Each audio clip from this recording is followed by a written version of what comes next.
Hello, everybody. This is the Q&A portion for the perfectionism session. I'm looking at myself in the video camera.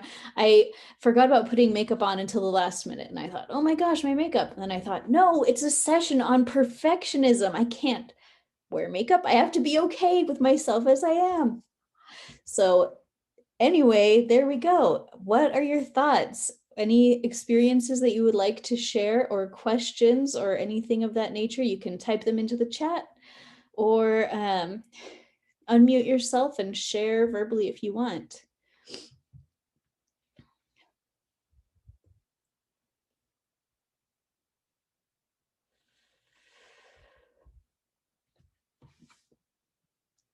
I still feel this yawn in the back of my neck from it. And I feel like those tapping scripts are going to be really good to review a few times.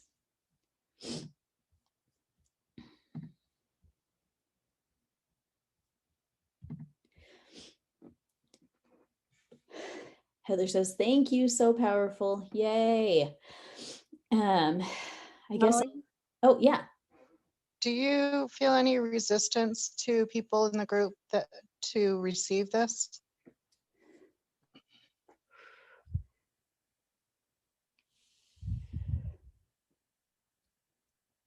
I mean, I'm getting a yes. I mean, every time I do a session, there's always people in the group. I mean, basically, right, we're doing a session because we naturally have a resistance to clearing this stuff, right? Because if we didn't, then we wouldn't need sessions, right? But yeah, I would say yes, but I don't know that it's more than any other average group, if that makes sense. But yeah, I feel like, I mean, just like pretty much all the other sessions that I have done, it can take some work to clear it through. As I'm looking, I'm yawning, I'm feeling some blocks for sure.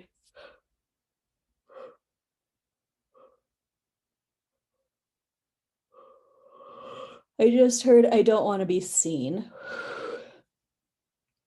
I don't want to be seen as I am. If I let go of the stuff from this session, then I will feel free to be seen as I am, and that would be dreadfully unsafe. That's what it says. Don't you want you to have to look at my mouth? Tap, tap, tap.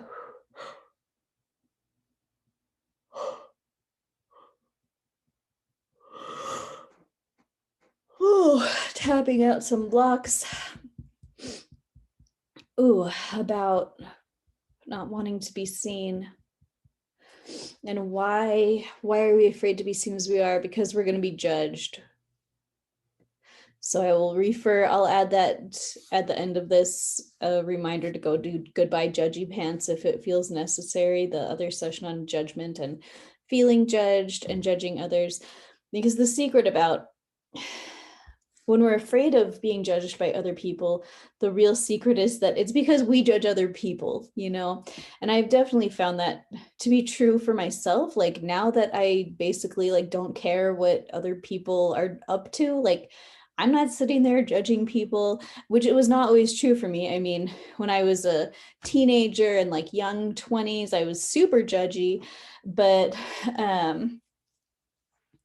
and I was terrified of being judged because I was so harsh in my own judgments. And now that I just am very chill about everything, it doesn't bug me anymore. But I wonder if this is the other half of perfectionism. When we're rigorously demanding things of ourselves, we also kind of can assume that other people are rigorously demanding perfection from us.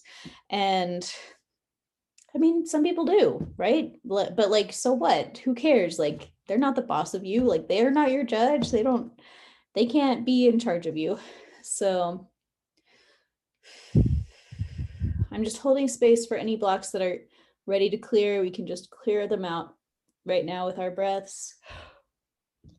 There's just a lot of confusion around you accepting imperfections, but at the same time trying to be better and make changes to be better and go towards that goal of being perfect. And there's just a lot of confusion, I feel with that. I like doing the biggest yawn.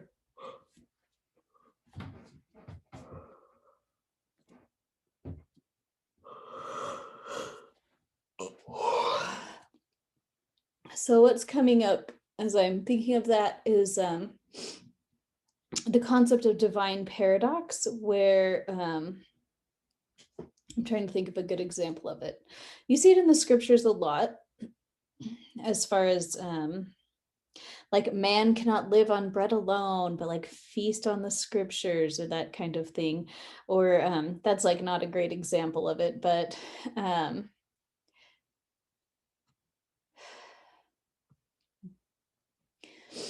basically this idea of like it is a balance, right? Because we can't just like be mired in imperfections forever, right? Like we are supposed to be progressing and doing better every day, but at the same time, you know, we don't need to beat ourselves up over our mistakes. I feel like that's really where the issue comes from, is can we, you know, have a healthy sense of what we need to do to move forward without obsessing and without being ashamed of our mistakes and wanting to hide them from other people and wanting to um you know, even hide them from ourselves. And when we start feeling um judgy of ourselves for our mistakes, like that's, to me, that's the big problem, is that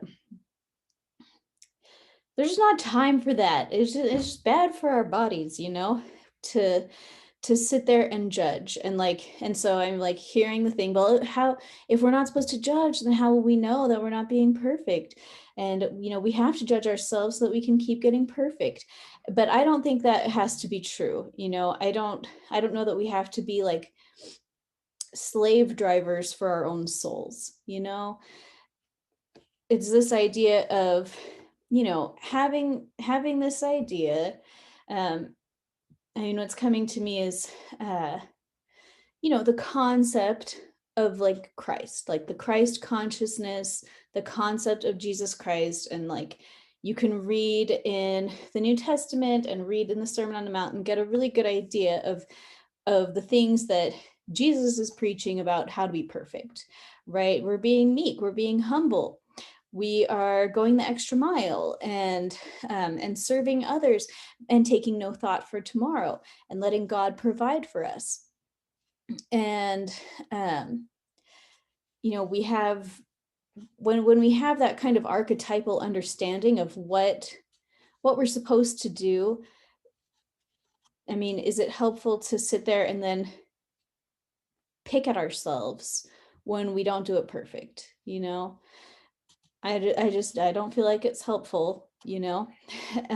But you know, it's possible to hold space for ourselves and say like, you know, I'm aiming for that archetype and I'm not perfect, but I'm aiming for it. But and when I mess up, I'm not going to beat myself up over it. um Something coming into my mind is from my own life. I yell at my kids like a lot because they're like awful, which is not really true. And I know that, you know, it's really me being awful, you know, and it's a problem and I work on it, you know. um but I don't hate myself over it. And I'm okay to tell you guys about it. Like I'm not proud of it, but I'm not ashamed of it, you know? And do I think about it and want to change it? Yeah. But am I going to obsess over it and like, you know, freak out over it? Like, no, it's part of my journey. Like, can we look at our imperfections and like take a step back and say, it's part of my journey. I'm going to handle it. Like, I have faith that I have enough time to handle this. I don't have to obsess over this. I don't have to pick at myself over this. Does that make any sense? Is that helpful at all? Very much. Thank you. Oh, good, good, good. Yeah, I mean, it's a tough balance, you know, but I feel like releasing the shame about imperfection and the wanting to hide it and that nitpicky feeling, which I think, I don't know, have we all felt that feeling where it's like, you know, when you just hate yourself and you just like pick at yourself because you just did it wrong, you know? Do you know what I'm talking about? That's the worst. So I feel like that's no good. That's what I'm hoping we're clearing tonight. Reading some comments. I liked the first slides about grades. I cried in 11th grade when I received 1 A- that year. Oh, that's me. I don't want to be seen. I feel really bad sometimes when it comes to parenting. Yeah, I feel like parenting is just such a great training ground for everyone to be really aware of all of their problems. Okay. Perfection just seems like such a long-term chain. You work on it in one area and then it shows up in another area. And now I'm seeing it come up that I'm wanting it all to be done perfectly everywhere. Haha, of course. Yeah. Yeah, I think that is true. Like when we have that obsession with perfection, it can definitely show up in a lot of areas of life. And I mentioned this in an email, but I just think it's so interesting with perfectionism how it can show up as actually looking perfect, you know, like those people that are like perfect all the time. You know those people where they're like they're wearing their like athletic clothes because they like definitely went to the gym and like they did their hair and put on their makeup and they have this like orderly life and everything. And then on the other side is the perfectionism where, you know, we don't have the perfect life and like no, we did not hit the gym this morning and then we punish ourselves, you know. So but either way is a punishment because the person who is showing up and like beating themselves up and like whipping themselves emotionally to make their life perfect, like that's a punishment. And they might look like they have it all together, but in their heart maybe they don't.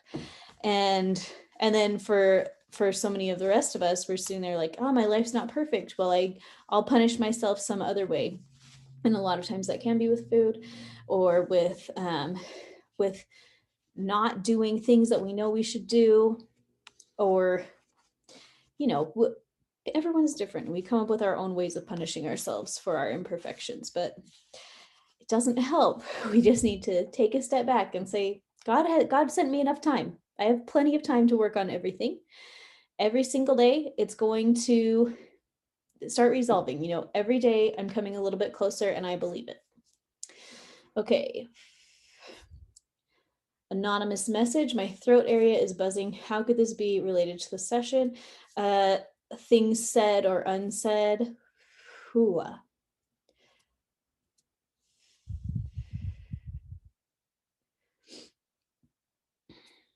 Say, I'm asking what it has to do with saying something. Ask your body if it is something that you need to say. I just had this thought that the extra weight I'm hanging on to is so people can see that I'm not perfect. Yeah, that is a really real thing. That is a really real thing. I know for myself, like there's another a person that I know that is like perfect. She's like a supermodel, and she's literally a supermodel. Like that was a previous job of her life, and then now she does energy work and blah blah. She has this like big following and stuff, and um, like years ago, I was thinking about her and like thinking about myself in that comparison mindset, and I just thought like, well, like good for her that she's 5'11" and weighs 5 pounds and like looks hot in a bikini and also is like this fancy Reiki master or whatever. But I'm more relatable. Like, good thing that I don't look like that because it's more relatable. It's not perfect. Like, who can relate to her because she's perfect? You know, I'd rather just be, you know, I don't know, but that's definitely a thing that our bodies can do and that our minds will do is that extra weight. We can hold on to it just to show people, look, I'm like you. I'm so relatable. My extra weight allows others to be better. Yeah, we're sitting there. Our bodies are saying, look, you know, my extra weight is holding space for everybody else to feel better about themselves and that kind of thing.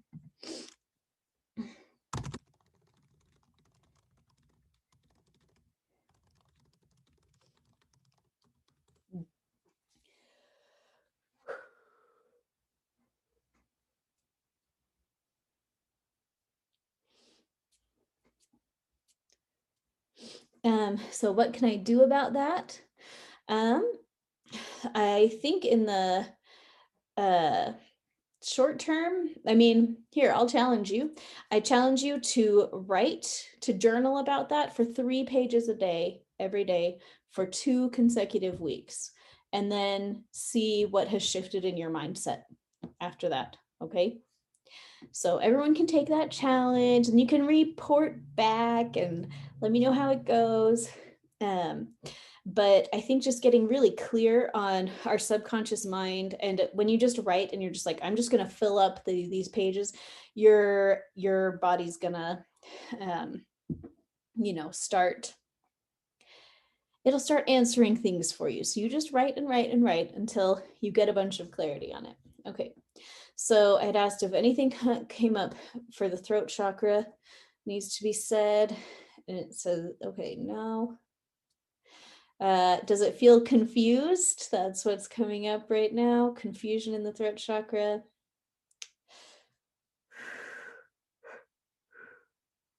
About perfection. And something is coming into my mind about perfection and the throat chakra. The throat chakra is really an interesting chakra because it is kind of, I mean, like all of your chakras are involved in the act of creation, but the throat chakra, I mean, in the beginning was the word, and the word was with God, and the word was God, right? And what we speak into existence, I mean, what we speak becomes reality, basically. When we want something to change, what we speak is a huge part of that. And so, so what is the message here?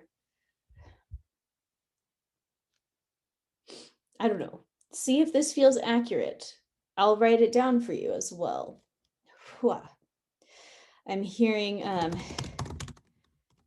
it is time to speak into existence a new reality. That is what I heard, but see if that resonates with your own throat chakra. It is time to speak into existence a new reality. My throat chakra buzzes often. Interesting. Well, you can do that exercise too for your throat chakra, right? 3 pages a day for 2 weeks, to and about your throat chakra, and just see what comes up. That might have an interesting message for you. But when the throat chakra is, having stuff going on, I mean, obviously it can be injured or whatever. Like there could be something that you need to say, something you haven't said, something you regret saying, something somebody else said to you that needs to be resolved. But also it can have to do with this kind of manifestation and setting that verbal intention, when we speak those words, those vibrations go out into the universe and create something for us. So what is coming out of the throat chakra? What is it creating, I noticed that my perfectionism comes up sneaky. Like I'm just being the best version of me, and it doesn't seem like I'm trying to be fervent, but then I overthink a lot, and then it has affected my adrenals by taxing them too much. Yeah. Yeah. My yeah, I don't know what to say except I hear where you're coming from. And I'm uh I don't know, super pregnant now. And I had decided that yesterday would be my last day of working until this baby was born, and like a couple weeks after this baby was born, because I thought, oh, I'll need a few weeks, like I need some weeks before the baby is born to just like be calm and relax. And then I like actually thought about that a week ago, and I was like, oh, it sounds awful. And then I thought, oh, maybe I don't know how to relax. I don't know, that would make sense. But but yeah, as I've been trying to like scale back in my work, but also like try to relax more. I've realized like, oh, I don't think I know how. And maybe that is sneaky perfectionism. I don't know, but I have had some requests for sessions on relaxation, so I should probably do them.